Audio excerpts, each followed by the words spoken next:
नमस्कार माझ्या प्रिय शिक्षक बंधू आणि भगिनींनो, स्पर्धा परीक्षेतील आणि अखंड भारतातील माझ्या लाडक्या विद्यार्थी मित्र आणि मैत्रिणींनो, मी प्राध्यापक मारुती विठ्ठल शेळके आपल्या सर्वांचा मास्टरमाइंड करिअर अकॅडमी या महाराष्ट्रातील नंबर 1 व्यासपीठावरती सहर्ष असे स्वागत करीत आहे। आपण आपल्या सर्वांसाठी शिक्षक भरती प्रक्रियेमध्ये कार्यरत असणाऱ्या, मग टीईटी असो टेट असो, कुठल्याही प्रकारच्या शिक्षक भरती प्रक्रियेतील परीक्षेची तयारी करणाऱ्या सर्व माझ्या शिक्षक बंधू आणि भगिनींसाठी मोफत टेस्ट सिरीज सुरू केलेली आहे, ज्यामध्ये कुठलंही शुल्क आपण घेणार नाही। यामध्ये टीईटी पेपर 1 च्या धर्तीवर, टीईटी पेपर 2 च्या धर्तीवर, त्याचबरोबर टेट म्हणजे शिक्षक अभियोग्यता व बुद्धिमत्ता चाचणी या परीक्षेच्या धर्तीवर वेगळ्या विषयांवर, वेगळ्या टॉपिकवर, टॉपिक वाईज विषयानुसार आणि टोटल टेस्ट आपण घेणार आहोत। या टेस्टच्या माध्यमातून तुमचं मूल्यमापन आणि तुमच्या परीक्षेची तयारी आणि सराव करून घेणार आहोत।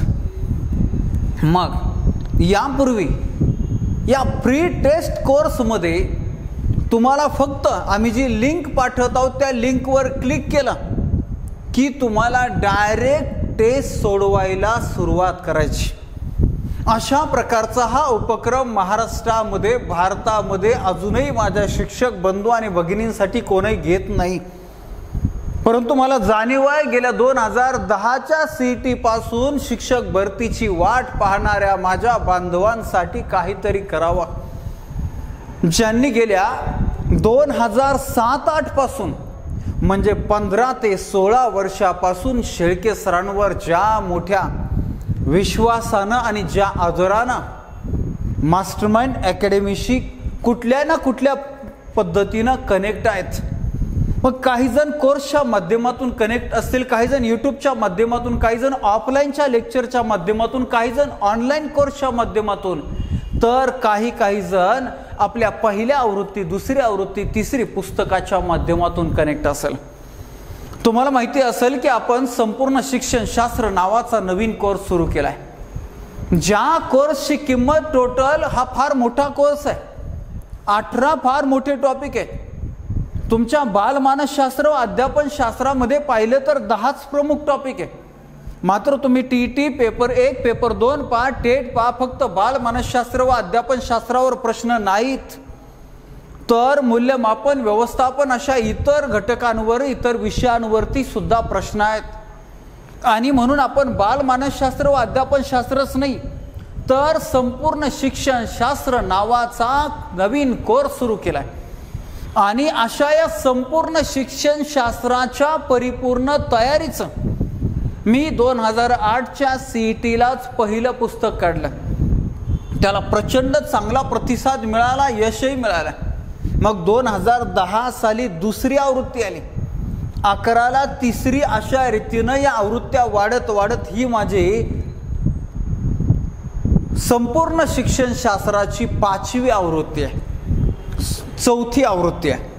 यानंतर ही झाली माझी संपूर्ण शिक्षण शास्त्राची 5वी आवृत्ती।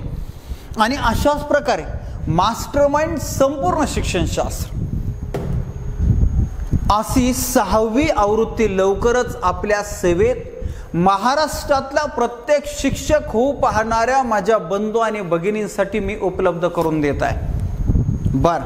तुम्हाला मी शिक्षण शास्त्राच्या 30 प्रश्नांची जी पहिली प्रश्नपत्रिका पाठवली होती, त्या पहिल्या प्रश्नपत्रिकेचं विश्लेषण आज मी तुमच्यासाठी करणार आहे। ही जी पहिली प्रश्नपत्रिका आहे ती प्रश्नपत्रिका टीईटी पेपर 1 2013ची म्हणजे पहिल्या टीईटीची ही प्रश्नपत्रिका आहे। आणि या पहिल्या टीईटीचे सुद्धा सर्व प्रश्न आपल्या पुस्तकामधले तुमच्या लक्षात येईलच।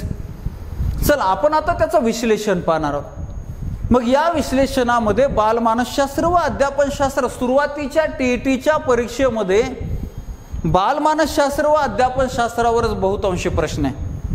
मात्र 2015 नंतर ज्या TET झाल्या त्यामध्ये इतर विषयांवर प्रश्न विचारायला सुरुवात झाली आणि तशी त्या दृष्टीनं आपण सुद्धा तयारी करायला हवीच. पहिला प्रश्न पहा, मानवी वर्तनाचे शास्त्र ते मानसशास्त्र अशी व्याख्या टिंब यांनी केली आहे. मी तुम्हाला नेहमी सांगत असतो की मानसशास्त्राच्या व्याख्यांवर आतापर्यंत खूप परीक्षांना प्रश्न आलेत. 2013च्या TET पेपर 1ला म्हणजे पहिल्याच TETच्या पेपरला हा प्रश्न पहिलाच प्रश्न आहे. मग या सगळ्या व्याख्या विवाहाच्या निमित्तानं, लग्नाच्या निमित्तानं कशा लक्षात ठेवायच्या आपण आपल्या संपूर्ण शिक्षणशास्त्र नावाच्या कोर्समध्ये ती आयडिया पाहिलेली आहे. म्हणून आता तुम्हाला ती व्याख्या लक्षात ठेवायला घोकमपट्टी करायची गरज नाही, सराव करायची गरज नाही. पण मग त्याच्यामध्ये पहिल्यांदा आपण पाहिलं अरिस्टॉटलने आत्म्याचे शास्त्र म्हणजे मानसशास्त्र अशी व्याख्या मांडली. प्लेटोने व्यक्तिभिन्नतेचे शास्त्र म्हणजे मानसशास्त्र अशी व्याख्या मांडली. मॅकडुगल आणि जेम्स रॉस या दोघांनी मनाचे शास्त्र ते मानसशास्त्र अशी व्याख्या मांडली. मॅकडुगलचे वर्णनात्मक व अनुभव मिश्रित शास्त्र मनाचे शास्त्र म्हणजे मानसशास्त्र अशी दुसरी व्याख्या आहे. यानंतर विल्यम वुंटनं बोधावस्थेचे शास्त्र म्हणजे मानसशास्त्र अशी व्याख्या मांडली. सिग्मंड फ्राइड या मनोविश्लेषणवाद्यानं अबोधावस्थेचे म्हणजे सुप्तावस्थेचे शास्त्र म्हणजे मानसशास्त्र अशी व्याख्या मांडली. आणि अमेरिकन वर्तनवादी मानसशास्त्रज्ञ J.B. वॅटसन यानं मानवी वर्तनाचे शास्त्र म्हणजे मानसशास्त्र म्हणजेच वर्तनाचे शास्त्र म्हणजे मानसशास्त्र अशी व्याख्या मांडली. आणि ही व्याख्या इथं विचारली गेली म्हणून आपलं उत्तर आहे पर्याय क्रमांक 1 वॅटसन. त्या वॅटसनला वॉटसन असंही म्हणतात. J.B. वॅटसन अमेरिकन वर्तनवादी शास्त्रज्ञ, वर्तनवादी संप्रदायाचा जनक आहे, प्रवक्ता आहे, हे सुद्धा तुम्ही विसरायचं नाही. कारण आपल्याला बालमानसशास्त्र व अध्यापनशास्त्र या विषयाची तयारी करत असताना विविध मानसशास्त्राचे संप्रदाय परीक्षेला विचारले जातात. विशेषतः टेटच्या परीक्षेला त्या संप्रदायावर प्रश्न आलेले आहेत आणि म्हणून या संप्रदायाचा, वर्तनवादी संप्रदायाचा जनक आहे वॉटसन हे सुद्धा विसरायचं नाही. चला, प्रश्न क्रमांक 1चं उत्तर पर्याय क्रमांक 1च आहे. पुढे या ज्या व्याख्या पहा, विल्यम वुंटची व्याख्या बोधावस्थेचे शास्त्र, मॅकडुगलची व्याख्या मनाचे शास्त्र. थॉर्नडाईकने ही काय मानसशास्त्राची व्याख्या मांडलेली नाही. चला, प्रश्न क्रमांक 1 क्लिअर झाला. दुसरा, एखाद्या मोठ्या समूहाचे वर्तन काही प्रसंगात कसे घडेल याच्या अंदाजासाठी टिंब पद्धती अत्यंत उपयुक्त असते. एखाद्या मोठ्या समूहाचा म्हणजे अभ्यासगट मोठा असताना, जनसंख्या मोठी असताना त्या घटकांचा अभ्यास करण्यासाठी नमुना निवड पद्धत वापरली जाते, न्यादर्श निवड पद्धत वापरली जाते, सॅम्पल सिलेक्शन मेथड वापरली जाते. आणि मग अशा प्रकारे वर्तन अभ्यासाची कुठल्या पद्धतीमध्ये मोठ्या अभ्यास गटाचा वापर केला जातो, नमुना निवडला जातो. उदाहरणार्थ म्हणून महाराष्ट्रातील माध्यमिक शाळेमध्ये शिकणाऱ्या मुलांना इंग्रजी शिकत असताना इंग्रजीच्या उपपदांमध्ये येणाऱ्या अडचणी आणि उपाययोजना याचा अभ्यास करायचा आहे. तर महाराष्ट्रामध्ये माध्यमिक शाळेमध्ये किती मुलं आहेत? लाखो मुलं. मग या लाखो मधील प्रत्येकाचा अभ्यास करणं शक्य आहे का? नाही. मग आपल्याला काही नमुने, काही प्रातिनिधिक स्वरूपामध्ये विद्यार्थी निवडावा लागतील, त्यांचा अभ्यास करावा लागेल आणि त्यांची माहिती ही संपूर्ण जनसंख्येची अभ्यास गटाची माहिती आहे असं मानून मग अनुमान काढावे लागतील, मग निष्कर्ष काढावे लागतील. आणि मग अशा प्रकारची सिस्टम वर्तन अभ्यासाच्या कोणत्या प्रकारामध्ये, कोणत्या पद्धतीमध्ये वापरली जाते तर ती आहे सर्वेक्षण पद्धत, सर्वे मेथड. आणि म्हणून मोठ्या या आपल्या प्रश्न क्रमांक 2चं उत्तर आहे पर्याय क्रमांक 2 सर्वेक्षण पद्धत.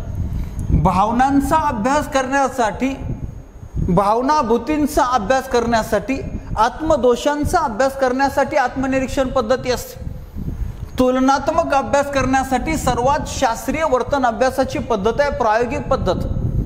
आणि श्रेष्ठ व्यक्तींच्या जीवनाचा अभ्यास करण्यासाठी, समस्या प्रधान बालकाचा अभ्यास करण्यासाठी जीवन वृत्तांत पद्धती आवश्यक असते. वर्तन म्हणजे वर्तन अभ्यासाच्या पद्धतींवर सुद्धा परीक्षेला नेहमी प्रश्न येतात आणि त्याचंच एक उदाहरण प्रश्न क्रमांक 2चं पर्याय क्रमांक 2 उत्तर. चला जाऊया पुढे. 3. तिसरा प्रश्न काय, कातड्याच्या निर्जीव पट्ट्याला अंधारात साप समजून आपण घाबरतो. हे टिंबटिंबचे उदाहरण आहे. तुमचा जेव्हा एखादा विषय परफेक्ट असतो तेव्हा आलेला एखादा प्रश्न कुठल्या घटकातील आहे, कुठल्या घटकातील उपघटकातील आहे हे तुम्हाला अगोदर क्लिक व्हायला पाहिजे, तर क्लिअर कट उत्तर आपल्याला पर्यायातून शोधता येतं. मग हा जो तिसरा प्रश्न आहे हा कशामधला आहे? अध्ययन प्रक्रियेवर परिणाम करणाऱ्या मानसिक घटकांवरचा आहे. मग या मानसिक घटकेमध्ये पहिली प्राथमिक स्वरूपाची मानसिक प्रक्रिया म्हणजे संवेदना, नंतर अवबोध, आणि अवबोध आणि संवेदना या 2 मूलभूत मानसिक प्रक्रिया. मूलभूत मानसिक प्रक्रिया का म्हणतात त्यांना, तर प्रत्यक्ष अनुभव घेत असताना या 2च निर्माण होतात.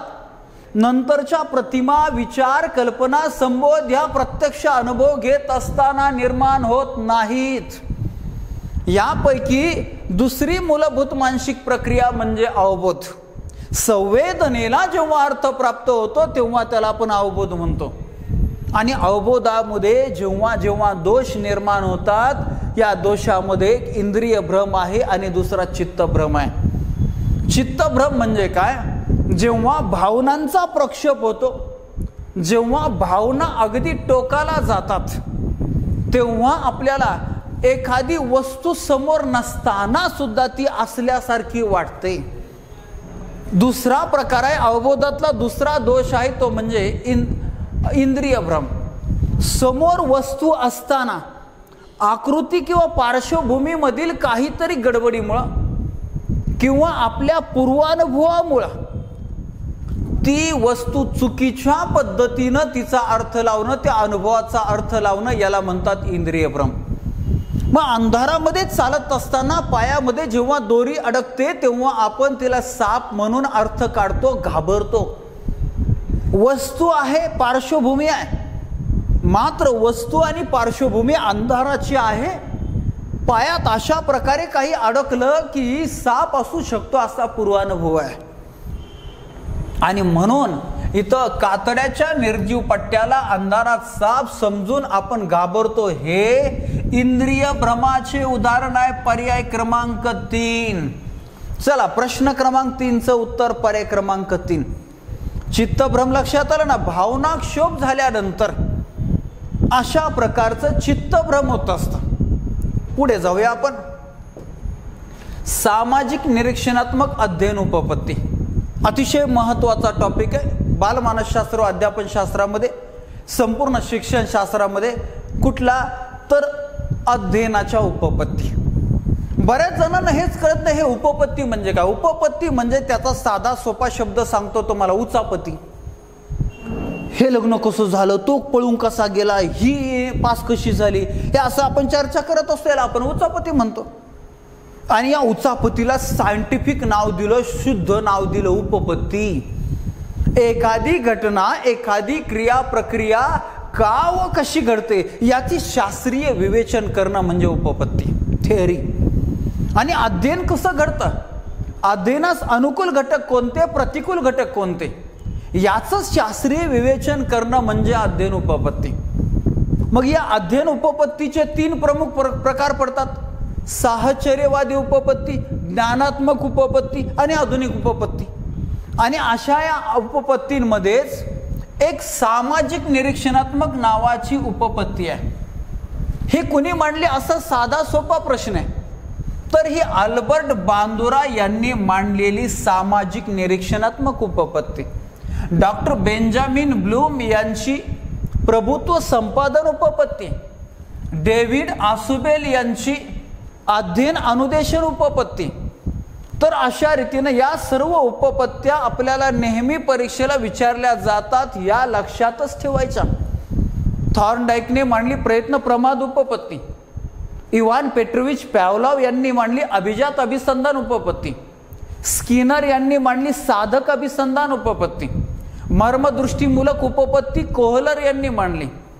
अशा रीतीने अनेक क्षेत्रीय उपपत्ती किंवा ज्ञानात्मक क्षेत्रीय उपपत्ती कुर्ट लेविन यांनी मांडली. या सगळ्या उपपत्ती कोणी मांडली पहिल्या स्टेजला तुम्हाला माहिती असायला पाहिजे. याचबरोबर त्या उपपत्ती साहचर्यवादी उपपत्ती आहेत, ज्ञानात्मक उपपत्ती आहेत का आधुनिक उपपत्ती आहेत, यावर सुद्धा 2013 पासून तर 2021 पर्यंत आणि 2017च्या टेटला सुद्धा प्रश्न आलेले आहेत. तेच आपण सोडवतोय. चला, प्रश्न क्रमांक 4चं उत्तर पर्याय क्रमांक 4 आपलं क्लिअर झालं. जाऊया पुढे. साधक अभिसंधान उपपत्तीचा उद्गाता बघा. उपपत्तीवर लगेच सलग 2 प्रश्न आले आणि मी आत्ता सांगितलं होतं साहचर्यवादी उपपत्तीमध्ये 3 महत्वाच्या उपपत्ती आहेत. प्रयत्न प्रमाद उपपत्ती, अभिजात अभिसंधान आणि साधक अभिसंधान. प्रयत्न प्रमाद अमेरिकन प्राणी मानसशास्त्राचा जनक आहे एडवर्ड थॉर्नडाईक यांनी मांडली. अभिजात अभिसंधान रशियन शरीर विज्ञान शास्त्रज्ञ इवान पेट्रोविच पॅव्लोव यांनी मांडली. आणि साधक अभिसंधान पद्धती मांडली स्किनर यांनी, B.F. स्किनर. म्हणून प्रश्न क्रमांक 5चं उत्तर आहे पर्याय क्रमांक 2. याच्यानंतर पुढे कवी, लेखक, कलाकार, चित्रपट यातील कल्पना टिंब प्रकारच्या असतात. तर कवी, लेखक, कलाकार कल्पनेच्या प्रकार असतात वेगळे वेगळे. पूर्वानुभवावर आधारित नवीन मानसिक आगळे वेगळे चित्र निर्माण करणं याला आपण म्हणतो कल्पना, याला आपण म्हणतो इमॅजिनेशन. कल्पनेचे अनेक प्रकार आहेत आणि या प्रकारामध्ये कवी, लेखक, कलाकार, चित्रपट यामध्ये फक्त जुन्या अनुभवाला मांडलेलं नसतं, तर त्याला काहीतरी नवीन आगळी वेगळी दिशा दिलेली असते, नवीन आगळं वेगळं रूप दिलेलं असतं. याला म्हणतात सर्जनशील कल्पना, सृजनशील कल्पना, क्रिएटिव्ह इमॅजिनेशन. म्हणजे आपलं उत्तर आहे सृजनात्मक कल्पना, पर्याय क्रमांक 2. मग अनुकरणात्मक कल्पना काय? अनुकरण म्हणजे दुसऱ्याची कल्पना ती आपली वाटणं असं. म्हणजे काय, साधं सांगतो तुम्हाला. तुम्ही आत्ता विश्वास पाटलांचं महासम्राट नावाचा छत्रपती शिवाजी महाराजांच्या जीवनावरती पुस्तक आलेलं आहे. पहिला खंड प्रकाशित झालाय. काल परवा ते वाचत असताना मी अफजल खान, छत्रपती शिवाजी महाराज आणि अफजल खान यांची प्रतापगडावरील भेट वाचत होतो. तो प्रसंग वाचत असताना अफजल खान शामियान्यामध्ये आला, कसा आला, काय, हे सगळं वर्णन वाचत असताना ते सगळं चित्र माझ्या डोळ्यासमोर उभं राहत होतं. शब्दांऐवजी मला चित्र दिसत होतं, तो प्रसंग दिसत होता. म्हणजे त्या प्रसंगाची कल्पना जी आहे ती कल्पना मला समोर निर्माण झाली. पण ती कल्पना माझी होती का? नाही, ती कल्पना विश्वास पाटलांची होती आणि ती कल्पना मी माझी मांडली. याला म्हणतात अनुकरणात्मक कल्पना. अनुकरणात्मक. बर, व्यावहारिक कल्पना म्हणजे काय? तर मूलभूत सिद्धांतावर आधारित असणाऱ्या कल्पनांना व्यावहारिक कल्पना म्हणतात. उदाहरणार्थ, घर बांधायचंय, मग आपल्या डोक्यामध्ये घराची इमॅजिनेशन तयार झाली. इथं हॉल असायला पाहिजे, इथं किचन असायला पाहिजे, असा रंग असायला पाहिजे, अशी डिझाईन असायला पाहिजे. हे सगळं तयार करत असताना, ही कल्पना तयार करत असताना आपण लांबी, रुंदी, उंची, क्षेत्रफळ, पाया या सगळ्या मूलभूत सिद्धांताचा आधार घेतो. ती आहे व्यावहारिक कल्पना. आता पुनरुत्पादित कल्पना म्हणजे काय? पूर्वी घेतलेला अनुभव आठवणे, पुनरुत्पादित कल्पना. घेतलेला अनुभव आठवलाय त्याला झालं म्हणायचं पुनरुत्पादित कल्पना. शाळेच्या पहिल्या दिवशी सरांनी बदडलं आणि मग कधीतरी अशा प्रकारे भाषणामध्ये त्याचा उल्लेख करताना ती चित्र तसंच्या तसं आठवलंय, पुनरुत्पादित कल्पना, रिप्रोडक्टिव्ह इमॅजिनेशन. चला, प्रश्न क्रमांक 6चं पर्याय क्रमांक 2 उत्तर आहे सृजनात्मकलाच सर्जनात्मक कल्पना असंही म्हणतात. सर्जनात्मक कल्पना असंही म्हणतात. सृजनशीलता, सर्जनशीलता एकच आहे. चला पुढे जायचं आपल्याला. प्रश्न क्रमांक 7वा अध्ययन विषयक क्षेत्रीय उपपत्ती टिंब या मानसशास्त्रज्ञाने मांडली. अध्ययन उपपत्तीवर 3रा प्रश्न आला. अध्ययन उपपत्ती हा टॉपिक इतका महत्वाचा आहे पण बऱ्याच वेळा तो समजतच नाही. आणि मग प्रत्येक टॉपिक मानसशास्त्राचा समजून घेतल्याशिवाय तुमच्या लक्षात राहणार नाही आणि उपयोजनात्मक प्रश्न तुम्ही सोडवू शकणार नाही.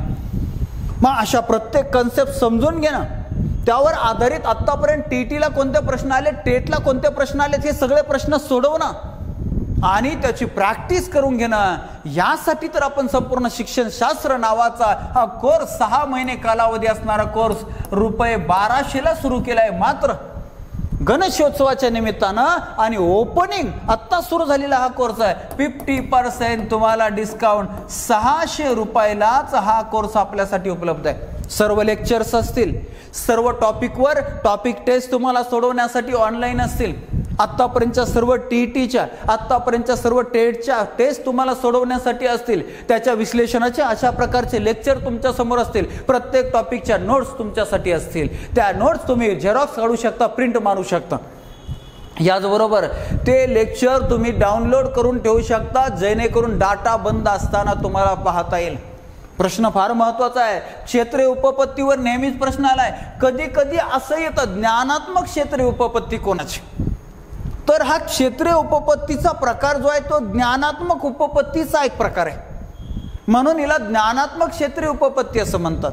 ज्ञानात्मक मर्मदृष्टीमूलक उपपत्ती असंही नाव आहे, किंवा नुसतं मर्मदृष्टीमूलक उपपत्ती असं नाव आहे. तो एक ज्ञानात्मक हा एक प्रकार आहे मुख्य. आणि ही उपपत्ती मांडलेली आहे कुर्ट लेविन यांनी. पर्याय क्रमांक 3 आपलं उत्तर. मग अशी पाहिलं स्किनर यांची साधक अभिसंधान, कोहलर यांची मर्मदृष्टीमूलक उपपत्ती, सामाजिक निरीक्षणात्मक उपपत्ती अल्बर्ट बांदुरा, या सगळ्या उपपत्ती आपल्याला लक्षात ठेवायचे. त्याच्यावर उपयोजनात्मक प्रश्न येतात, ते सुद्धा लक्षात ठेवायचे. उदाहरणार्थ उपयोजनात्मक प्रश्न. 12 खडी शिकत असताना आपण अध्ययनाच्या कोणत्या उपपत्तीचा वापर करतो? 12 खडी शिकत असताना आपण बऱ्यापैकी असं म्हणत असतो, अरे अननसाचा. तर अ हे काय फळ आहे का? तरी आपण म्हटलं की म्हणतो अरे अननसाचा. मग इथं नैसर्गिक चेतक बाजूला गेलाय, त्या जागेवर हा कृत्रिम चेतक आलाय, तरीही आपण त्याला अरे अननसाचा म्हणतो. अशा प्रकारे 12 खडी आपण अध्ययनाच्या कोणत्या उपपत्तीद्वारे? तर त्याचं उत्तर आहे अभिजात अभिसंधान, प्यावलाव साहेबांची उपपत्ती, ज्यांना या उपपत्तीमुळे नोबेल पुरस्कारानं सन्मानित केलं. असे कितीतरी उपयोजनात्मक प्रश्न आतापर्यंत आले, तिथून पुढे सुद्धा येणार, ते आपण समजून घेणार आहोत. चला, आपल्या प्रश्न क्रमांक 7चं उत्तर पर्याय क्रमांक 3 आहे. जायचंय पुढे. अध्ययन संक्रमणाची सामान्यकरणाची उपपत्ती. अध्ययन संक्रमण हा एक अतिशय छोटासा मात्र अतिशय महत्वाचा आणि ज्याच्यावर दर टीटीला टेटला अध्ययन संक्रमणावर प्रश्न आहेतच. मग अध्ययन संक्रमण म्हणजे काय हे अगोदर कळलं पाहिजे. मग अध्ययन संक्रमणाचे धन ऋण 0-3 प्रकार कळले पाहिजे. मग अध्ययन संक्रमणाच्या उपपत्ती कळल्या पाहिजे. शक्तिवादी कुणी मांडली, त्यात काय आहे उपयोजनात्मक, त्याच्यावर काय प्रश्न. त्या शक्तिवादी उपपत्तीला विल्यम जेम्सने काय विरोध केला, विल्यम जेम्सचं काय मत होतं. मग समान घटक उपपत्ती, समान अंश उपपत्ती, सामान्यकरणाची उपपत्ती, ध्येयवादी उपपत्ती, आदर्शवादी उपपत्ती, या सगळ्या उपपत्तींवर प्रश्न आलाय. त्यातलीच आहे सामान्यकरणाची उपपत्ती, ही C.H. जड्डे यांनी मांडलेले. पर्याय क्रमांक 1 उत्तर. बर, काय आहे सामान्यकरणाची उपपत्ती? जेव्हा तुम्हाला एखाद्या विषयातला, एखाद्या परिस्थितीतला, एखाद्या घटकातला सामान्य घटक कळेल, बेस कळेल, जेव्हा तुम्ही त्या घटकाचं सामान्यीकरण करू शकाल, जनरलाइज करू शकाल, तेव्हा तुम्हाला दुसऱ्या परिस्थितीत तशा प्रकारचा घटक शिकत असताना फायदा होतो, म्हणजे संक्रमण होतं. उदाहरणार्थ, तुम्हाला समाज सुधारक ही कन्सेप्ट चांगल्या पद्धतीने समजलेली आहे. या समाज सुधारकानं संपूर्ण आयुष्य आपलं समाजासाठी, राष्ट्रासाठी, दीन दुबळ्यांसाठी घातलेलं आहे. त्यांच्यासाठी बलिदान सुद्धा वेळ प्रसंगी दिलेलं आहे. मग असे अनेक समाज सुधारक तुम्ही शिकला आहात. फॉर एक्झाम्पल, अगोदर तुम्ही महात्मा ज्योतिराव फुले शिकलात. आणि नेमकं काय झालं, परीक्षेच्या आदल्या दिवशी तुम्हाला तुमच्या सरांनी सांगितलं की महात्मा फुलेंवर 12 मार्काची टीप येणारे, चांगली तयारी करून ठेवा. नेमकं दुसऱ्या दिवशी पेपरला बसल्यानंतर महात्मा फुलेंवर नाही, महात्मा गांधीजींवर 12 मार्काची टीप आली होती. पण तुम्ही विचार केला, अरे मी महात्मा गांधीजी वाचले नाही, महात्मा फुले वाचलेत, पण दोघंही समाज सुधारक आहे. मग हे जर दोघंही समाज सुधारक असतील तर आपण महात्मा गांधीजींबद्दलही महात्मा फुलेंसारखंच लिहू शकतो. मग महात्मा गांधीजींनी आपल्या देशासाठी, समाजासाठी, दीन दुबळ्यांसाठी, अस्पृश्यांसाठी मोठं काम केलं. वाक्य बरोबर, संक्रमण होते.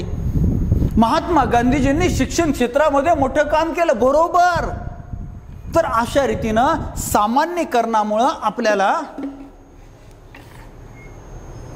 अनेक घटक शिकता येतात, म्हणजेच अध्ययन संक्रमण होतं. अशा प्रकारची उपपत्ती. थॉर्नडाईकची समान घटक उपपत्ती आहे. बॅगलेची ध्येयवादी म्हणजे आदर्शवादी उपपत्ती आहे. याचा काय विषय नाही, हे डिशे काय नाही. पुढे जाऊया आपण. व्यक्ती व तिच्या बहुतालचे आसपासचे वातावरण यांच्यातील आंतरक्रियातून प्राप्त झालेल्या मर्मदृष्टीद्वारे समस्या सोडवल्या जातात, असे टिंबटिंब यांचे मत आहे.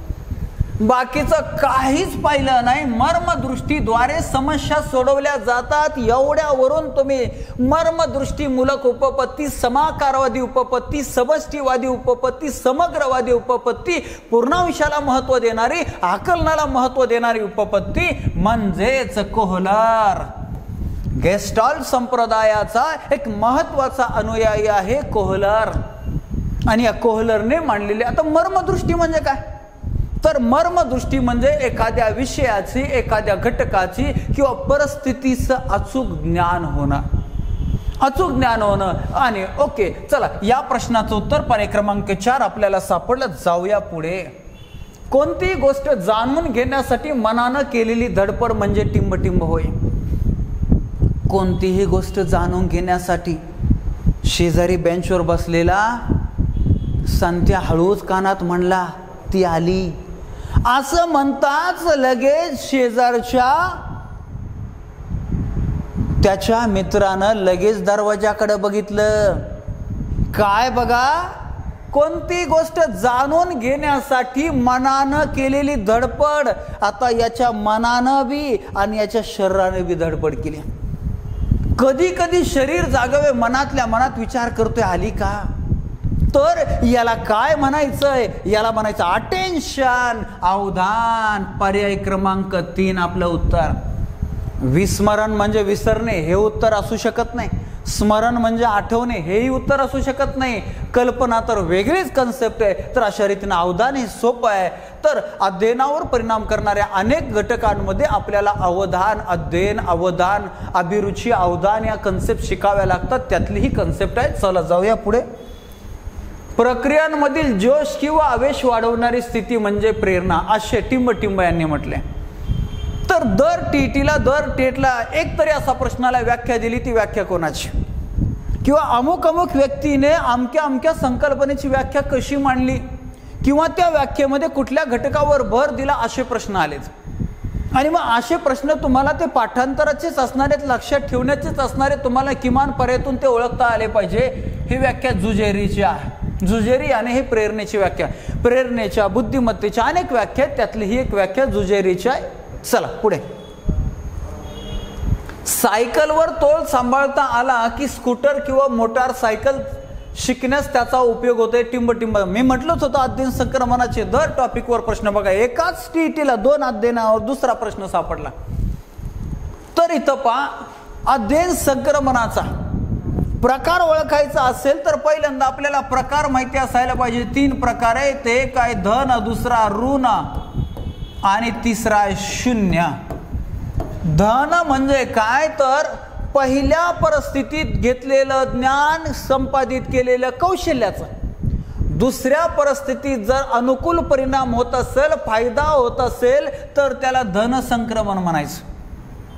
बरं, ऋण संक्रमण म्हणजे पहिल्या परिस्थितीत मिळवलेलं ज्ञान, संपादित केलेलं कौशल्य दुसऱ्या परिस्थितीत अध्ययन करत असताना, शिकत असताना बाधक ठरत असेल, प्रतिकूल ठरत असेल, तोट्याचं ठरत असेल, नुकसानीचं ठरत असेल, तर ऋण संक्रमण. आणि पहिल्या परिस्थितीत घेतलेलं ज्ञान, मिळवलेलं कौशल्य हे दुसऱ्या परिस्थितीत त्याचा फायदा बी होत नाही, तोटा बी होत नाही, याला म्हणायचं शून्य संक्रमण. पहिल्या परिस्थितीत मी सायकल शिकलो आणि दुसऱ्या परिस्थितीमध्ये मी गणित शिकतोय, काय परिणाम होणार आहे का नाही, याला म्हणायचं शून्य संक्रमण. आता पहिल्या परिस्थितीमध्ये मी मराठी शिकलो आणि आता दुसऱ्या परिस्थितीमध्ये मी हिंदी शिकतोय. मराठीमध्ये मी म्हणत होतो मी चहा प्यायलो, चहा घेतला. आता मी हिंदीमध्ये मैंने चाय काय म्हणायचं पी. स्त्रीलिंगी जमाना मला गडबड व्हायला लागली, ऋण संक्रमण. ऋण संक्रमण हे अशा प्रकारचं आहे. आणि त्याच्यानंतर धन. मग इथं धन संक्रमणाचं उदाहरण, पहिली परिस्थिती काय, सायकलवर तोल सांभाळता आला, ही झाली पहिली परिस्थिती. दुसरी परिस्थिती आहे स्कूटर किंवा मोटरसायकल शिकण्यास त्याचा उपयोग होतोय, फायदा होतोय, अनुकूलता आहे, आणि म्हणून धन संक्रमण पर्याय क्रमांक 1. 12चा पर्याय क्रमांक 1. चला पुढे. विकास अवस्थेतील वयोगट 6 ते 12 वर्ष या कालावधीला टिंबटिंबाचे म्हणतात. बालकाचा विकास, वाढ, विकास व विकास अवस्था हा टॉपिक बालमानसशास्त्र व अध्यापन शास्त्रातला खूप महत्वाचा आहे आणि अनेकांचे यामध्ये मार्क्स जातात. प्रत्येक अवस्थेचे वैशिष्ट्य आहेत, मर्यादा आहेत, फायदे आहेत, शैक्षणिक महत्व आहे. त्यांच्यानुसार मग शिक्षकाची भूमिका काय पाहिजे, शाळेची भूमिका काय पाहिजे, आईवडिलांची भूमिका काय पाहिजे, अभ्यासक्रम कसा पाहिजे, ह्या सगळ्या गोष्टी त्यामध्ये परीक्षेला येतात. त्यातलाच हा एक अतिशय सोपा बेसिक प्रश्न आहे. मग या बालकांच्या विकासावस्थेचं वर्गीकरण करत असताना जन्मपूर्व अवस्था, जन्मोत्तर अवस्था अशा प्रकारचं वर्णन आहे अर्नेस्ट यांचं. त्याच्यानंतर मग जन्मोत्तर अवस्थेमध्ये भ्रूणावस्था, नंतर शैशवावस्था. शैशवावस्था झाली 6 पर्यंत 2 महिन्यापासून, त्याच्यानंतर 6 ते 12 किशोरावस्था, आणि 12 ते 18 किंवा 12 ते 19 कुमारावस्था, नंतर पौगंडावस्था किंवा प्रौढावस्था. अशा प्रकारच्या अवस्था आहेत. म्हणजे आपल्याला 6 ते 12 वर्ष. इथं उत्तर आहे किशोरावस्था, पर्याय क्रमांक 2. 6 पर्यंत शैशवावस्था, 12च्या पुढे 18-19 पर्यंत कुमारावस्था, कुमारावस्थेच्या पुढे पौगंडावस्था. असे प्रश्न येतात. सोपा आहे, हा एकदम बेसिक प्रश्न आहे. जाऊया पुढे. स्मृती म्हणजे नवा अनुभव. आली पुन्हा व्याख्या, हे लक्षात ठेवायची. बुद्धिमत्तेची व्याख्या, स्मरणाची व्याख्या, मानसशास्त्राची व्याख्या, अशा व्याख्या नेहमी तुम्हाला परीक्षेमध्ये दिसणार आहेत. त्या तुम्हाला लक्षात ठेवायच्या. आणि लक्षात ठेवण्यासाठी आपण प्रत्येक ठिकाणी क्लुप्त्या बनवलेल्या आहेत. आता पहा, स्मृती म्हणजे नवा अनुभव. असे टिंबटिंब आहे. जेम्स रॉस, ज्यांनी मानसशास्त्राच्या केंद्रबिंदू मनाला मांडलंय, त्यांची व्याख्या जेम्स रॉस यांची. स्मृती म्हणजे नवा अनुभव. चला, जेम्स रॉस हे पुन्हा येणार आहेत वेगळ्या वेगळ्या मुद्द्यांमध्ये, प्रश्नांमध्ये. चला पुढे. चित्रकार चित्र रेखाटण्यात इतका रंगून जातो की त्याला स्थळ काळाचे भान राहत नाही. हे टिंबटिंब अवधानाचे उदाहरण आहे.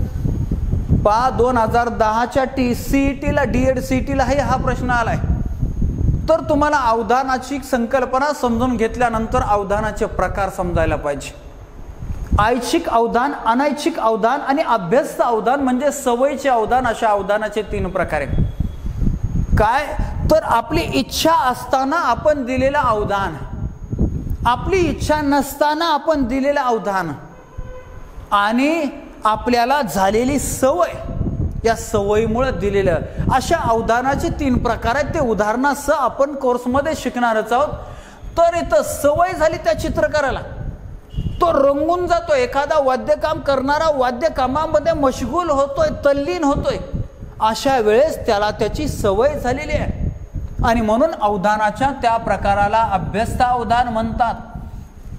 परीक्षा आली, परीक्षा आल्यानंतर इच्छेनं आपण अभ्यास करतोय, लक्ष देतोय. ऐच्छिक वर्गामध्ये शिक्षण चालू असताना अध्यापकाकडे लक्ष होतं, मात्र अचानक दरवाजा वाजला, काहीतरी दरवाजा वाजला, इच्छा नसताना तिकडे लक्ष दिलं. अनैच्छिक अवधान. असे अवधानाचे प्रकार आहेत. त्यातलं हे जे उदाहरण दिलंय ते पर्याय क्रमांक 1चं उदाहरण आहे. म्हणून प्रश्न क्रमांक 15चं पर्याय क्रमांक 1 उत्तर. बाह्य उद्दीपकासंबंधी मज्जातंतूमार्फत मेंदूकडे पोहोचवल्या जाणाऱ्या प्राथमिक स्वरूपाच्या मानसिक प्रक्रियेला टिंबटिंब म्हणतात. अध्ययनावर परिणाम करणारे 3 महत्त्वाचे घटक आहेत. अनुवंश, परिसर म्हणजे वातावरण, आणि तिसरा आहे मानसिक प्रक्रिया, मानसिक घटक.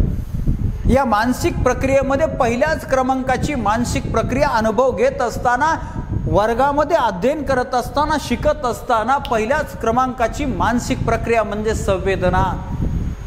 समोर एखादी व्यक्ती आली तुमच्या समोर, त्यानं एखादा फूल धरलंय लगेच पाहिलं व्यक्ती हातात फुल आहे, त्या फुलाचा काय अर्थ होतो हा नंतरचा भाग आहे, पण एवढी जाणीव झाली त्याला म्हणतात संवेदना. म्हणून आपल्या प्रश्नाचं उत्तर आहे संवेदना.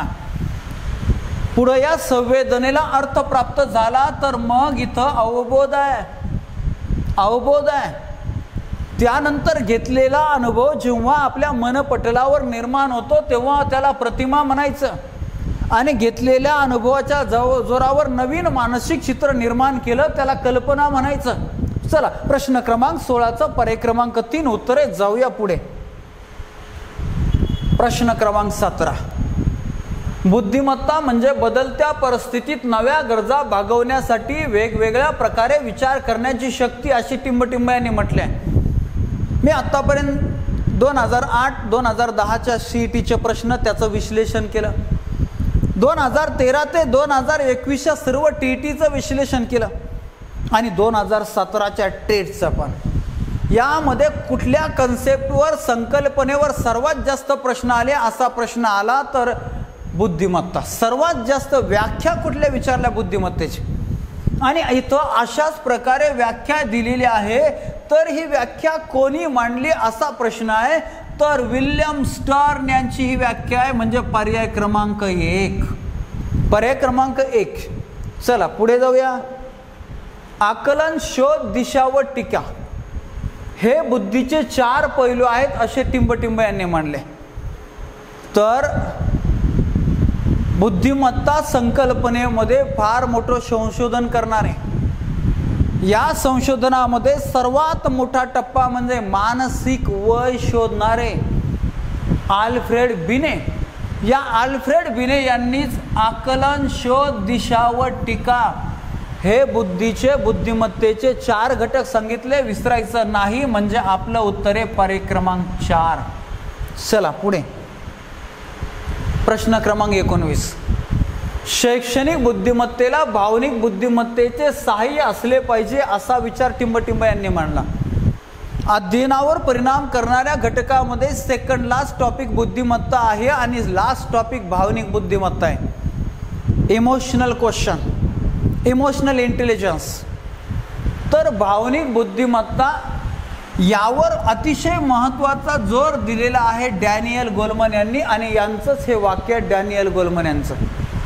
आणि तुम्हा सर्वांना सांगतो, एक वेळ आपली पुस्तकी बुद्धिमत्ता कामाला येणार नाही, मात्र तुमची भावनिक बुद्धिमत्ता, तुमची प्रॅक्टिकल बुद्धिमत्ता ही तुमच्या नेहमी कामाला येणार आहे, उपयोगाला येणार आहे. आणि हेच मत इथं डॅनियल गोलमन यांनी मांडलंय. त्यांनी या भावनिक बुद्धिमत्तेवर मोठं संशोधन केलेलं आहे. साध्य गाठण्यास प्रवृत्त करणाऱ्या, विशिष्ट दिशेने वाटचाल करावयास लागणाऱ्या किंवा लावणाऱ्या आणि वर्तनासाठी उत्साह टिकून ठेवणाऱ्या शक्तीचे मिश्रण म्हणजे टिंबटिंब होय. हे अतिशय साधी सोपी व्याख्या आहे. कुणाला येणारे कार्यप्रवृत्त करणाऱ्या मानसिक प्रक्रियेला काय म्हणतात असा प्रश्न आला. आपल्या कार्यास दिशा देणाऱ्या मानसिक प्रक्रियेला काय म्हणतात असाही प्रश्न आला. तरी आपल्याला ती साधी सोपी व्याख्या आहे प्रेरणा. प्रेरणा. मग बाह्य प्रेरणा, आंतरिक प्रेरणा. प्रेरणेचे 2 प्रकार पडतात आणि याचं विश्लेषण हे मोठं विश्लेषण आहे, महत्त्वाचा टॉपिक आहे. यामध्ये मग तुम्हाला अब्राहम मास्लो यांच्या गरजांचं वर्गीकरण हे सुद्धा परीक्षेला विचारलं जातं. मग शिक्षा काय प्रकार आहे, बक्षीस काय प्रकारे, प्रवर्तन काय प्रकारे, या सगळ्या गोष्टी ज्या आहेत त्या प्रेरणे या मानसिक प्रक्रियेमध्ये आपल्याला शिकाव्या लागतात. चला प्रश्न क्रमांक 20चं पर्याय क्रमांक 3 उत्तर. पुढे. अध्यापनाच्या प्रतिमानाचे जनक कोण? अध्यापन प्रतिमान हा एक महत्त्वाचा टॉपिक आहे. 22 ते 24 अध्यापन प्रतिमान आहेत, त्यांचे 4 गटामध्ये वर्गीकरण केले. पण त्या अगोदर अध्यापन प्रतिमानाचा जनक कोण? तर अध्यापन प्रभावी होण्यासाठी वापरल्या जाणाऱ्या क्लुप्त्यांचा सूत्रांना आपण अध्यापन प्रतिमाने म्हणतो, टीचिंग मॉडेल्स असं म्हणतो, शॉर्टकट व्याख्या अर्थ. आणि या अध्यापन प्रतिमानाची संकल्पना मांडलेली आहे डॉक्टर ब्रूस जॉइस आणि मार्शाविल यांनी, आणि म्हणून त्यांनाच अध्यापन प्रतिमानांचा जनक म्हणतात. पर्याय क्रमांक 2 आपलं उत्तर. पुढे. सजीवांची लक्षणे हा पाठ शिकवताना शिक्षकांनी सुरुवातीला विद्यार्थ्यांकडून सभोवताली असणाऱ्या सजीवांची माहिती काढून घेतली. सभोवताली असणाऱ्या म्हणजे आपल्याला माहिती असणाऱ्या, मग आमच्या गोठ्यामध्ये गाय आहे, इकडं कुत्रा आहे, इकडं झाड आहे असं. आणि मग पुढं येथे शिक्षकांनी अध्यापनाचे कोणते सूत्र वापरले, तर माहिती असणाऱ्या घटकावरून माहिती नसणाऱ्या घटकाकडेच शिक्षकांनी न्यायचं ठरवलंय. म्हणजे इथं ज्ञाताकडून अज्ञाताकडे पर्याय क्रमांक 3, ज्ञाताकडून अज्ञाताकडे. ओके, चला पुढे जाऊया. क्रियात्मक क्षेत्रातील विकासाच्या टप्प्यांचा योग्य क्रम लावा. अध्ययन क्षेत्र, आणि या अध्ययन क्षेत्राचे 3 गटामध्ये वर्गीकरण केलं जातं. पहिला जो गट आहे ज्याच्यावर मोस्टली फोकस केलं जातं, ज्ञानात्मक क्षेत्र म्हणजे बोधात्मक क्षेत्र. यानंतर दुसरं क्षेत्र आहे भावात्मक क्षेत्र, आणि तिसरा क्रमांक आहे क्रियात्मक क्षेत्र. तर या क्रियात्मक क्षेत्रामध्ये अध्ययन कसं होतं ते टप्पे, जसं ज्ञानात्मकमध्ये ज्ञान, आकलन, उपयोजन या टप्प्याने आपण जातो, तसं इथं क्रियात्मक क्षेत्रामध्ये कसे टप्पे आहेत. तर अगोदर कुठलंही कौशल्य संपादन करत असताना आपण दुसऱ्याचं बघून तसं करण्याचा प्रयत्न करतो, अगदी त्यातले बारकावे न समजून घेता, म्हणजे आपण अनुकरण करतो, पहिला टप्पा. यानंतर दुसरा, की कोणीतरी सांगतं, अरे बाबा तू मोठी सायकल शिकत आहे, मोठ्या सायकलून तुला डायरेक्ट मोठ्या माणसासारखं वरून बसता येणार नाही शीटवर, मग मधून त्या नळीच्या खालून पायंडेल मारायचा आहे, अर्धा पायंडेल मारायचा आहे, हे कोणीतरी सांगतंय, म्हणजे थोडं थोडं क्रिया कौशल्य यायला लागतं. इथं दुसरा टप्पा. मग एखादी कृती यायला लागते म्हणजे काय, ती अचूक आली पाहिजे तर त्याला आपण म्हणतो. एखाद्याला सायकल येते म्हणजे सायकलवरून बसता येते, सायकल चालवता येते, हँडल फिरवता येते, सगळं आलं पाहिजे, आणि ते अचूक आलं पाहिजे, म्हणजे तिसरा टप्पा अचूकता आहे. मग सायकल चालवायचं एका कौशल्यामध्ये अनेक उपकौशल्य असतात, ते उपकौशल्य एकत्र करावे लागतात. हँडल नीट धरायचं आहे, पुढं पाहायचं आहे, घंटी वाजवायची, पायडेल मारायचं, या सगळ्या गोष्टी म्हणजे संधिकरण आलं. आणि नंतर मग अगदी नॅचरली त्याला लक्षात ठेवायची गरज पडत नाही, वळण आलं तो वळतोय, घंटी वाजवतोय, ब्रेक दाबतोय, नॅचरली. अगदी हात सोडून म्हणलं तरी सायकल नॅचरली झालं, म्हणजे स्वाभाविकीकरण, साहजिकरण. अशा रीतीनं कुठलंही कौशल्य आपण या टप्प्यानं शिकत असतो. म्हणजे क्रियात्मक क्षेत्राचे हे टप्पे, यांचा क्रम आहे. पर्याय क्रमांक 4 आपलं उत्तर. चला जाऊया पुढे. प्रश्न क्रमांक 24. खाली काही वर्तन बदल दिले आहेत, त्यापैकी बोधात्मक वर्तन बदल कोणता आहे तो ओळखा. झाला. पुन्हा त्याच मुद्द्यांवर प्रश्न. बोधात्मक क्षेत्र, भावात्मक क्षेत्र आणि क्रियात्मक क्षेत्र तुम्हाला ओळखता आलं पाहिजे. ह्याच्यामध्ये पहिला, शारदा सुंदर भरतकाम, भरतकाम करते म्हणजे कृती आहे, याचा अर्थ क्रियात्मक क्षेत्र. दुसरं, राजूचे त्याच्या कुत्र्यावर प्रेम आहे, प्रेम आहे म्हणजे भावात्मक क्षेत्र. विनीत परिच्छेद वाचून त्यातील प्रश्नांचे उत्तरे सोडवता. हा उतारा पॅरेग्राफ वाचतोय आणि त्यावरचे उतारा प्रश्न सोडवतोय, म्हणजे त्याला ज्ञान होतंय, त्याला त्या पॅरेग्राफचं आकलन होतोय, याचा अर्थ हा आहे ज्ञानात्मक क्षेत्राचं उदाहरण, म्हणजे बोधात्मक क्षेत्राचं उदाहरण. आपल्याला कुठलं, हा बोधात्मक क्षेत्र विचारलंय, म्हणजे प्रश्न क्रमांक पर्याय क्रमांक 3 आपलं उत्तर आहे. पण तरी चौथा पर्याय बघूया कशाचा आहे. सुनीताला शंख शिंपले जमवण्याचा छंद आहे, म्हणजे तिच्या भावा संदर्भातचा छंद आहे, आवड आहे, म्हणजे भावात्मक क्षेत्रच आहे. अशा रीतीनं प्रश्न क्रमांक 24चं उत्तर पर्याय क्रमांक 3 आहे. पुढे, यशस्वी अध्यापन म्हणजे काय. आपण अध्यापन करतो कशाला, अध्ययनास पोषक वातावरण तयार करण्यासाठी. अध्ययनास आणि अध्ययनार्थ्यास त्याचं अध्ययन होण्यास मदत होण्यासाठी आपण अध्यापन करत असतो. आणि मग यशस्वी अध्यापन कशाला म्हणायचं, तर परिणामकारक अध्ययनाला. आपण खूप चांगलं अध्यापन केलं असं कधी म्हणू, जेव्हा विद्यार्थ्यांना ते चांगलं समजून परिणामकारक अध्ययन त्याचं होईल. आणि म्हणून आपलं उत्तर आहे पर्याय क्रमांक 2. पर्याय क्रमांक 2 परिणामकारक अध्ययन. चला पुढे. खालीलपैकी कोणती मुले विशेष शिक्षणाची गरज, विशेष शिक्षणाची गरज असणारी मुले. हा एक फार महत्त्वाचा टॉपिक आहे, अलीकडच्या अभ्यासक्रमामध्ये समाविष्ट झालेला आहे. त्याच्यावर सर्व टीईटीला टेटला प्रश्न आलेत. सीईटीच्या वेळेस नव्हता, 2008-10ला हा टॉपिक नव्हता, परंतु तोही टॉपिक आपल्या संपूर्ण शिक्षणशास्त्रामध्ये आणि आपल्या पुस्तकामध्ये सुद्धा असणार आहे. खालीलपैकी कोणती मुले विशेष शिक्षणाची गरजा असणारी नाहीत? लक्षात राहू द्या, नाहीत. कॉमन मुले नसतात, बाकीचे सगळे असतात. अतिमठ्ठ, अति हुशार हे विशेष शिक्षणाची गरज असणारी मुलं आहेत. मग पाहूया, बौद्धिक दृष्ट्या मागासलेली आहेत पण आपल्याला नाहीत विचारलंय, म्हणजे हे उत्तर नाही. अध्ययन अक्षमता असलेली, अक्षमता म्हणजे क्षमता नसलेली, म्हणजे हे सुद्धा विशेष गरजा असणारी आहेत, विशेष शिक्षणाची गरज असणारी आहेत पण आपल्याला नसणारी विचारले, म्हणजे हे पण उत्तर नाही. उच्च दर्जाची बुद्धिमत्ता असलेली, उच्च दर्जाच्या बुद्धिमत्ता असणाऱ्या मुलांसाठी सुद्धा विशेष शिक्षणाची गरज असते, म्हणजे हे सुद्धा मुलं विशेष शिक्षणाची गरज असणाऱ्यामध्ये येतात. मात्र आपल्याला नाहीत असं विचारलंय. अध्ययन क्षमता असलेली, हे तो कुठलाही विशेष गुण किंवा दोष यांच्यामध्ये सांगितलेला नाहीये, म्हणजे आपलं उत्तर हे आहे, यांना विशेष शिक्षणाची गरज नाही, रेग्युलर शिक्षणामध्ये यांचं शिक्षण होऊन जातं. आणि मोस्टली मुलं अशी असतात. आणि काही अपवादात्मक मुलं हे असे असतात, त्यांच्यासाठी विशेष शिक्षणाची गरज असते. असं इथं आहे. प्रश्न क्रमांक 26 पर्याय क्रमांक 4 उत्तर आहे. पुढे, अध्ययनात क्रियाशीलता कोणत्या स्वरूपाची असते? आता अध्ययन आपण करायला बसलोय, मग अध्ययन करायला बसलेलं असताना आपल्याला शरीराने बसावं लागतंय. आणि दुसरी गोष्ट की आपण आपल्या भावना तिथं अध्ययनामध्ये जोडत असतो. मानसिकता आपण तिथं, आपलं मन तिथं फोकस करायला पाहिजे, त्याला आपण एकाग्रता म्हणतो. अवधान दोन पद्धतीने दिलं जाऊ शकतं, मनातल्या मनात आणि शारीरिक दृष्ट्याने, इकडं पाहणं तिकडं पाहणं अवधान. म्हणून आपल्याला इथं शारीरिक तर उत्तर आलंच आणि मानसिक पण आलं, म्हणजे पर्याय क्रमांक 2 आपलं उत्तर आहे. अध्यापनशास्त्र म्हणजे काय? अध्यापनशास्त्र आपल्याला आहे मानसशास्त्र, शैक्षणिक मानसशास्त्र, बाल मानसशास्त्र व अध्यापनशास्त्र आपण म्हणतो.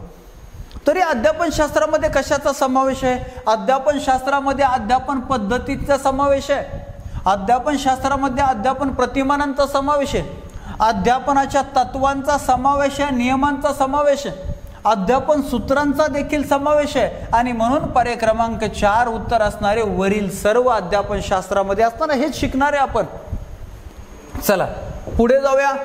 अध्यापन हे अध्ययनांगी होण्यासाठी काय आवश्यक आहे? जसं शिक्षण हे जीवनाभिमुख असावं, म्हणजे जीवनात ज्या समस्या येणाऱ्या, ज्या ज्ञानाची गरज, ज्या अनुभवाची गरज, ज्या कौशल्याची गरज लागणारे ते कौशल्य, ते ज्ञान, ते अनुभव शिक्षणात असेल तर त्या शिक्षणाला जीवनाभिमुख शिक्षण म्हणायचं. सेम तसं आपलं अध्यापन हे अध्ययनाच्या नुसार असायला पाहिजे, अध्ययनांगी असायला पाहिजे. अध्ययन कसं करायचंय त्यानुसार अध्यापन असायला पाहिजे. शिकायचंय कसं त्यानुसार शिकवायला पाहिजे, त्यानुसार शिकवायला पाहिजे, असं या वाक्याचा अर्थ आपल्याला सांगतोय. मग इथं प्रवर्तन हे उत्तर आहे. काय आवश्यक आहे? प्रवर्तन, ज्याच्यामध्ये सगळ्या संकल्पनांचा समावेश होतो. प्रवर्तन ही व्यापक संकल्पना आहे. हे आपल्याला अध्यापन पद्धती किंवा अध्यापन प्रक्रिया या टॉपिकमध्ये शिकायचं. झाला. प्रवर्तक म्हणजे खरं तर आपण म्हणतो की समजा महाराष्ट्रातील समाज सुधारणाचे प्रवर्तक म्हणजे महात्मा फुले यांना म्हणतो. कारण सामाजिक क्रांतीमध्ये महाराष्ट्रात फार मोठी सुरुवात, मूळ संकल्पनेपासून सुरुवात महात्मा फुले यांनी केली, म्हणून त्यांना आपण तसं म्हणतो. महाराष्ट्रातील स्त्री शिक्षणाचे आद्य प्रवर्तक महात्मा फुले यांना म्हणतो.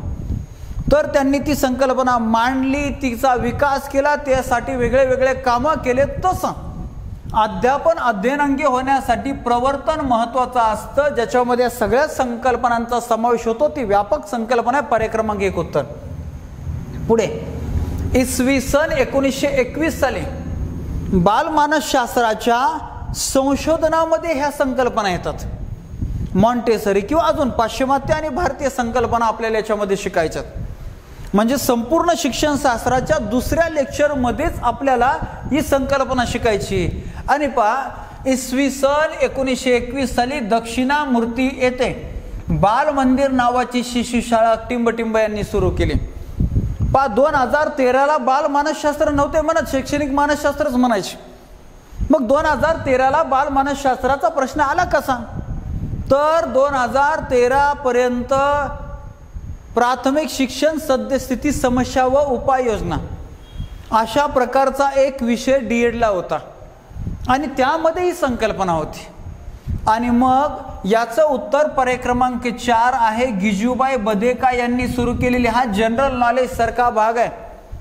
चला प्रश्न क्रमांक 30 सुद्धा आपला संपला. ओके, तर प्रत्येक टीईटीला पेपर 1 असो पेपर 2 असो, तुम्हाला 30 प्रश्न 30 मार्कांसाठी आहेत आणि या 30 पैकी 30 मार्क्स मिळवण्यासाठी, पैकीच्या पैकी मार्क्स मिळवण्यासाठी आपला हा कोर्स आपण लॉन्च केलेला आहे. आणि अशा रीतीने तुमची प्रॅक्टिस, तुमचा सराव करून घेण्यासाठी अशी ही प्री टेस्ट कोर्स सुद्धा, फ्री टेस्ट, कुठल्याही प्रकारचं शुल्क न घेता अशा प्रकारचा फ्री टेस्ट कोर्स आपण सुरू केलेला आहे हा तुमच्यासाठी.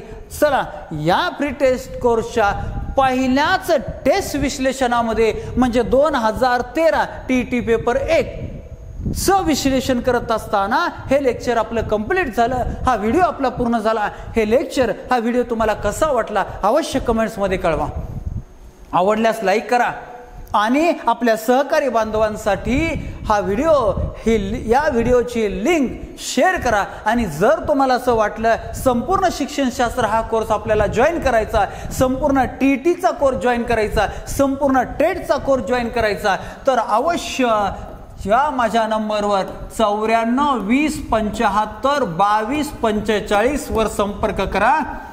सध्या गणेशोत्सवानिमित्त चांगल्या ऑफर सुरू आहेत, म्हणजे कमी शुल्कामध्ये, कमी फी मध्ये तुम्हाला हे कोर्स जॉईन करता येतील. चला, या व्हिडिओत इथंच थांबूया. पुन्हा भेटू पुढील भागामध्ये. धन्यवाद. Thank you very much.